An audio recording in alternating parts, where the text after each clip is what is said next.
Shareholders also have some rights in the company, including the right of appraisal. The right of appraisal essentially is where shareholders have a right to ask a court to make sure that a transaction that was done with their shares, or their company really, was fair and made sense.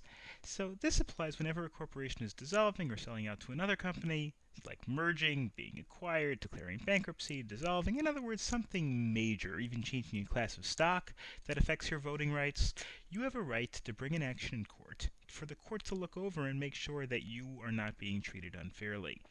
The shareholder, you have to have dissented from the action. In other words, if you voted in favor of the dissolution or if you voted in favor of the merger, you can't then turn around later on and ask a court to make sure it's fair because, well, you voted for it, so you don't have the right to challenge it. But so if you do that, and you can bring an action in court, if the court agrees with you that it's not fair, the court can actually order the company to change whatever policy was being challenged. How does a company make that? How does a court make that determination? How does a company make a determination as to whether a particular transaction is fair? And of course, the right of appraisal will be to try to make this determination as to whether something is fair value. Well, you have to look at a whole bunch of things. Again, here we're talking about a merger, we're talking about selling to another company. We're really talking about a whole variety of different types of actions that could be ripe for appraisal. You have to look at the public price of a stock at the time of the transaction and during the preceding time. If the company was being sold out for $50 a share and the company's share price is now 48, but it's been 60 or 70 for the last 3 or 4 years, well then a court might say that this price that was being sold at now is really too low. You have to look at the price of the stock as paid by the purchasing company, any competing bids before the company sells out and merges.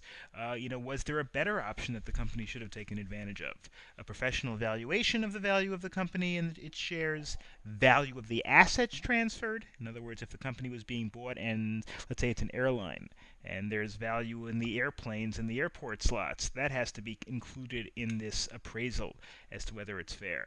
The value of any shares that was being transferred, the overall economic health of the firm. In other words, a court will look into all of these things before making a determination as to whether a proposed transaction was fair. Okay, so the next thing is, we discussed many times that there is a limited liability when you're talking about a shareholder. A shareholder is not liable personally for corporate debts. There are some exceptions to that, and that's what I want to discuss now. And that is sometimes known as piercing the corporate veil. Piercing the corporate veil is when the court says, even though it's a corporation, you are still personally liable for the company debts. Now, that's not the normal case. The normal case is that there is limited liability. But piercing the corporate veil can happen when a court says that shareholders are personally liable for corporate debts. Here are a couple of examples of when that happens. Number one is the alter ego rule. The alter ego rule is when the court thinks that this corporation is really just a sham and the corporation really is just the shareholder. Now, this is not going to be relevant in a publicly held company, but if you have a private company with only 1 or 2 shareholders and the 1 or 2 shareholders don't really observe the corporate formalities and they do everything behind the company, and you think that the only reason why they formed the corporation is to limit their liability, then a court can eliminate or ignore the corporation. Really, if the entire driving force behind the corporation was a single or small group of people, and the purpose of forming the corporation was just to limit liability, and there was some sort of illegal or wrongful conduct. If the conduct was legitimate, then you're probably not going to have the alter ego be implied. But also, was there commingling of assets? In other words, did the person use one bank account for his own assets and one bank account for the corporation's assets? Well, that's more of a reason to keep the corporation. On the other hand, if everything was just commingled into one person's bank account, the court might say this was really a joke. The corporate formalities were not respected. Generally speaking, if you want the liability shield and you run a corporation, keep the formalities. Make sure you have meetings of the annual, minutes of the annual meetings. Make sure that you do everything by the book. Make sure you issue shares properly. Make sure you keep separate bank accounts. Make sure you keep separate books. Pretty much make sure you do everything separately from yourself. Also, incorporation can be ignored if the corporation is used to hide wrongful activity. If you have a crime or fraud committed by an officer, director, or shareholder in the name of the company for his or her own benefit, the court can say you are personally liable for the results of that and eliminate the corporate liability shield. Then there are a couple of other scenarios in which the shareholder can be liable. Again, 99.9% of the time the corporate shareholder is not going to be liable for corporate debts, but here are some examples. If it's a closed corporation, in other words, if it's not publicly held, there are some rules saying that the shareholders, the owners, are liable for employees' wages. In other words, if the company didn't pay the employees' wages, then the individual shareholders have to. This is a rule to try to make sure that the employees get paid. It's not fair if the employees work and then they don't get paid, then the shareholders say, well, yeah, it's a debt of the corporation, but the corporation's going out of business and nobody has to pay it. So some states say the shareholders in a closed corporation are personally responsible for the debts that are owed to employees. Also, or if there's an interested or fraudulent transaction, interested means when the corporation and the director do business with each other directly. Again, as we discussed before, that's a breach of the responsibility of loyalty as well.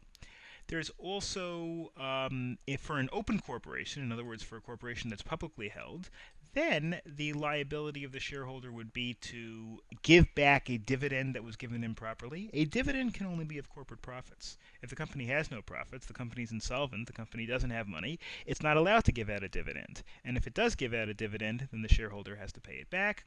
And finally, this is the idea of watered stock. Watered stock means if a person receives stock from the corporation for less than its fair value, because the directors wanted to give the person a gift, or there was some kind of a kickback going on, or whatever it is, then it has to repay the company for the reasonable value of the discount that it got. Because a publicly traded company is not allowed to play favorites. A publicly traded company is not allowed to give certain people one price and other people other prices. The securities rules say you pretty much have to treat everybody equally, and if you don't, you're going to have this watered stock concept. Now we turn to the idea of what can a corporate shareholder do if there's a problem with the way that the corporation is being operated by the shareholders or by the directors or officers. And the answer is they can bring what is called a shareholder derivative action. There's actually a special section in the Federal Rules of Civil Procedure, Rule 23.1, that discuss this idea of the shareholder derivative action. And the shareholder derivative action is brought by the shareholders when they want to hold directors responsible for actions that hurt the corporation. Now, the problem with suing the directors is that the corporation can't really sue the directors because the directors are the people that make the decision as to whether the corporation sues. So if the corporation wants to sue the directors, in essence, they would be suing themselves, which doesn't really make any sense. So therefore, the shareholders can sue on behalf of the corporation. The shareholders, on behalf of the corporation, file a lawsuit against the directors and the corporation. So really the corporation is both the plaintiff and the defendant, which is kind of weird, and that's why they had to make a special rule to establish this unique circumstance. So there is a procedure in this respect when you're talking about a shareholder derivative action. First, the plaintiff has to make a claim, make a complaint to the board, give them time to fix it. If there are disinterested directors, in other words, directors that are not being sued, there could be 9 directors on the board and only 2 of them are being sued, well, then the other 7 will study the merits of the lawsuit to see whether that's a good idea to allow it to go forward. If the rest of the directors think that the suit should go forward against these bad directors, against these rogue directors, well, then they can adopt the lawsuit on behalf of the company.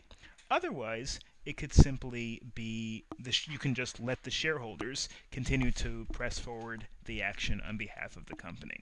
So eventually it will go to court, and the court will make a determination as to whether there is merit in the cause of action, and if there is, then the court will compensate the shareholders who brought the suit in the first place and order whatever helpful action is necessary.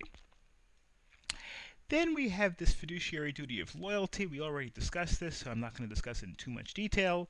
Just like with a partnership, just like with an LLC, this duty requires the officers and directors to put the interests of the corporation above their own financial interests. And the way you go against that, and we've discussed this many times, so again, I'm not going to discuss it in too much detail. Take a corporate opportunity for yourself is one way to violate the breach of duty of loyalty. Start a competing venture, in other words, go into competition with your own company, and engaging in an interested director transaction, which means something between you and the company. And if there is a breach of the duty of loyalty, a court can set aside a transaction, undo a transaction, establish a constructive trust, in other words, take the profits and hold those profits that were made by this wrongful transaction for the rest of the shareholders, and can even hold the director or officer liable for damages if the company was damaged.